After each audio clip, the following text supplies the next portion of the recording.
Андан кийин курбандыктын союудагы мустахаб амалдар да бар. Курбандык сойгон адам негизи өзү сойгону жакшы, мустахаб. Ким сойгону билсе, өзү сойсун деген пайгамбарыбыз саллаллаху алейхи ва саллям. Өзү сой албаса, бирөө сойсун, алдында карап тур. Пайгамбарыбыз кызга Айша энебизге, Фатима энебизге, Фатима карагын деген, көргүн деген.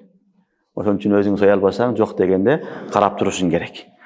Анан кассап эркек болуш шарт эмес. Эркек да сое берет, аял да сое берет. Бизде аялдар сойбойт деген сөз туура эмес. Андай нерсе эмес. Ким сойгонду билсе, боло берет. Эркек да сойсо болот, аял киши дагы сойсо болот. Эгер курбандык кылам деген аял өзү мал союп жүргөн болсо, кассап болуп этти иштеген болсо, бисмиллах деп сойсо жарай берет. Курбандык жарайт. Кассаптын эркек болсун деген жери жок. Түшүнүңөрбү? Аял киши деле сойсо боло берет. Албетте мустахаб амал, өзү сойгон жакшы, болбосо карап турсун. Анан эмне кылсын деген пайгамбарыбыз саллаллаху алейхи ва саллям бычагы курч болсун деген. Бычакты курч кыгыла, бирок малдын астына алып келип кайрап курчтпагыла деген. Көрсөтпөстөн туруп, бычакты курч кыгыла деген. Кыблага жаткызып алып туруп, анан дуа окуп туруп, эмне кылат? Бисмиллаху акбар деп союлат.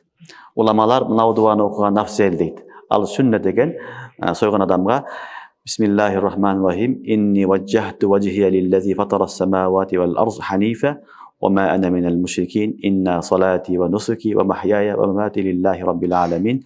Ла шарика лах ва бизалика умирту ва ана минал муслимин. Аллахумма минка ва лака деген дуа. Ким билсе, ушуну окуп сойгону жакшы.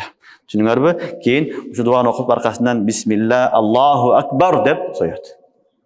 Дуаны окуп туруп аркасынан бисмилла Аллаху акбар деп соёт. Сойгондон кийин мына дуаны окушлуктагы мустахаб дуа, амал бул дуа Аллахумма тaqabbalhu minni kama taqabbalta min habibika Muhammad ва халилика Ибрахим алейхимуссалату вассалам. Я Аллах, өзүңдүн сүйүктүү бенделериң Мухаммад алейхиссалам, Ибрахим алейхиссаламдан кабыл кылгандай эле менден дагы курбанчылыгымды кабыл кылгын деген дуа. Түшүнүңөрбү? Ушул дуалар менен бисмиллаху акбар деп малды союлат. Биринчиси кыблага карап жаткызып туруп, эмне кыласың? Тавжихти окуйсуң, инна салати ва нусуки ва махяя лиллахи раббил аламин. Буну окуйсуңар. Андан кийин бисмиллаху акбар деп малды союлат. Андан кийин Аллахумма тaqabbalhu minni kama taqabbalta an habibika Muhammad ва халилика Ибрахим алейхимуссалату вассалам деген менен дуа кыласыңар. Билбесеңер кыргызча айтсаңар деле боло берет.